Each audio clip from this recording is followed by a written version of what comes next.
explicar cuál es la fisiopatología del estado de choque o el choque séptico. Y bueno, esto es porque hace algunos meses tuve la tarea de explicar esta fisiopatología en una clase y al encontrarme buscando la información me di cuenta que ningún libro viene completo, o bueno, mientras mínimo los que yo busqué no venían completos.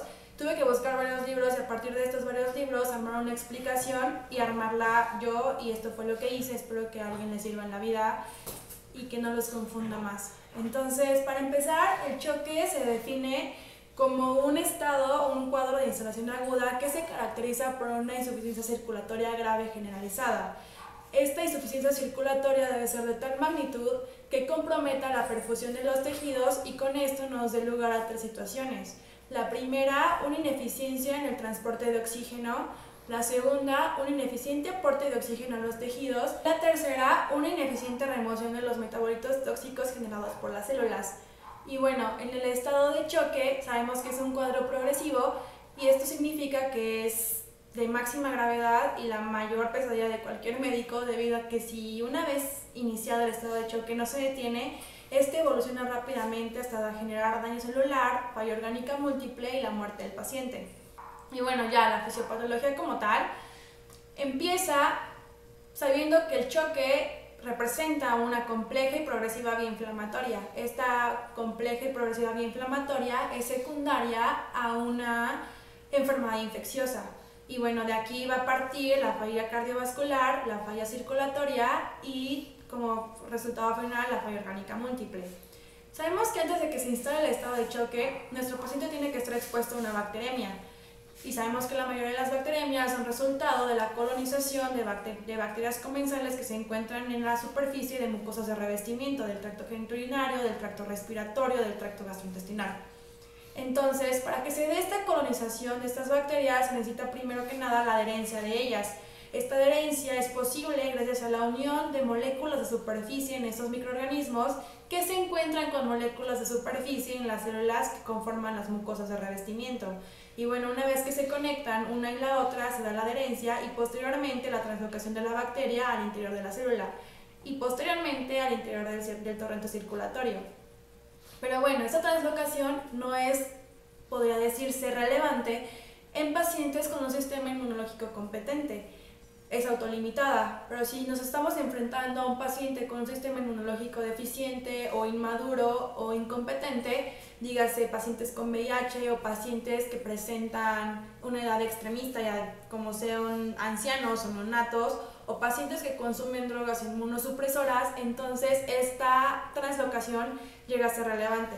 Incluso también en pacientes que presentan una falla anatómica en la barrera mucosa, dígase perforaciones o úlceras que permiten que esta translocación sea más sencilla.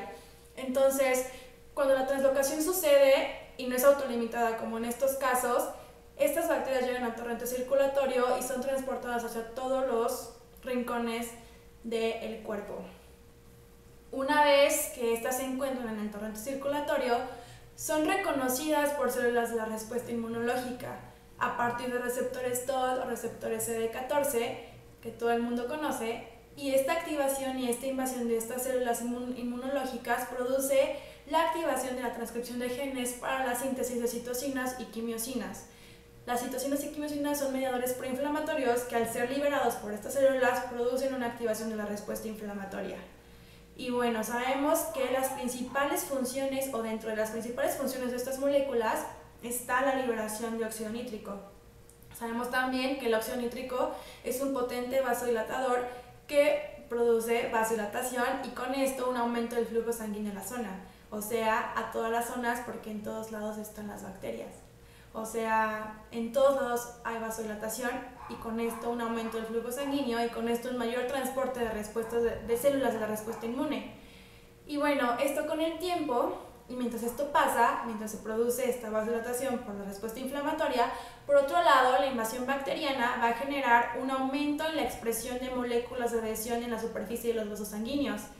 Este aumento de moléculas de expresión va a truncar el flujo sanguíneo laminar, lo cual va a generar un estado protrombótico y antifibrinolítico muy característico del estado de choque. Hasta aquí podemos decir que la bacteriemia va a producir liberación de citocinas y quimiosinas que van a generar una alteración de la respuesta, una activación de la respuesta inflamatoria, la cual por su parte va a producir falla cardíaca, falla microcirculatoria y con esto la posterior muerte celular, falla orgánica múltiple y muerte del paciente. Pero bueno, ¿cómo la falla cardiovascular y la falla microcirculatoria van a generar la muerte? Pues bueno, para esto, una vez que se instala el estado de choque, este va a generar hipoxia absoluta e hipoxia relativa. La hipoxia absoluta es cuando hay un suministro deficiente de oxígeno y la relativa cuando aumenta la demanda de oxígeno. Cuando hay un suministro deficiente de oxígeno, porque sabemos que hay un estado de vasodilatación generalizada gracias a la respuesta inflamatoria generalizada, y esta vasodilatación va a secuestrar y o desviar el flujo sanguíneo desde las células a las células que sí lo necesitan, y esta vasodilatación va a desviar y o secuestrar el flujo sanguíneo y lo va a privar a las células que lo necesitan de este oxígeno que este contiene. Y bueno, la demanda de oxígeno aumenta debido a que la propia respuesta inflamatoria y los mediadores proinflamatorios van a generar daño mitocondrial directo, lo cual va a dificultarle a la mitocondria la producción de ATP. Y bueno, el suministro bajo de oxígeno a su vez produce un mecanismo de defensa en la mitocondria, haciendo que éste invierta su metabolismo de aerobio a anaerobio. Sabemos previamente que el metabolismo aeróbico produce 36 moléculas de ATP por ciclo, mientras que el anaeróbico produce simplemente 8 moléculas de ATP por ciclo. Sabemos y vemos que hay una deficiencia total de ATP. Esta deficiencia de ATP trunca o dificulta la actividad de las bombas sodio-potasio, y aparte de que el metabolismo anaeróbico genera ácido láctico que va a producir en el futuro acidosis metabólica, pero bueno, esa es otra historia. Entonces, mientras el ATP trunca la función de las bombas sodio-potasio, cuya única función es sacar sodio y meter potasio a la célula, el sodio va a quedar acumulado dentro de la célula.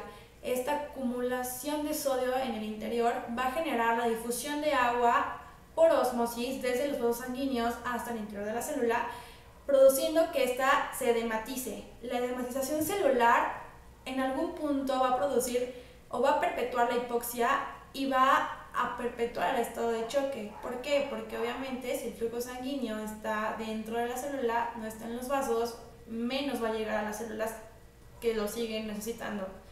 Entonces, en algún punto también de la edematización celular, la célula va a explotar y va a liberar lisosomas con sus enzimas proteolíticas que van a dañar a las células vecinas. Y bueno, al dañarlas y destruirlas, estas van a liberar sus propios lisosomas que van a seguir dañando células alrededor de ellas y así sucesivamente. Al destruirse esas células van a generar metabolitos tóxicos que claro, no podemos limpiar y no podemos liberarlas porque el flujo sanguíneo es deficiente y no se los puede llevar. Y bueno, la acumulación de estos metabolitos tóxicos junto con los mediadores proinflamatorios que siguen ahí, junto con las enzimas proteolíticas, van a generar daño microcirculatorio, y al generar daño microcirculatorio van a perpetuar el estado de hipoxia. Y esto a su vez va a producir muerte celular generalizada. La muerte celular generalizada va a generar falla orgánica múltiple y la muerte de nuestro paciente.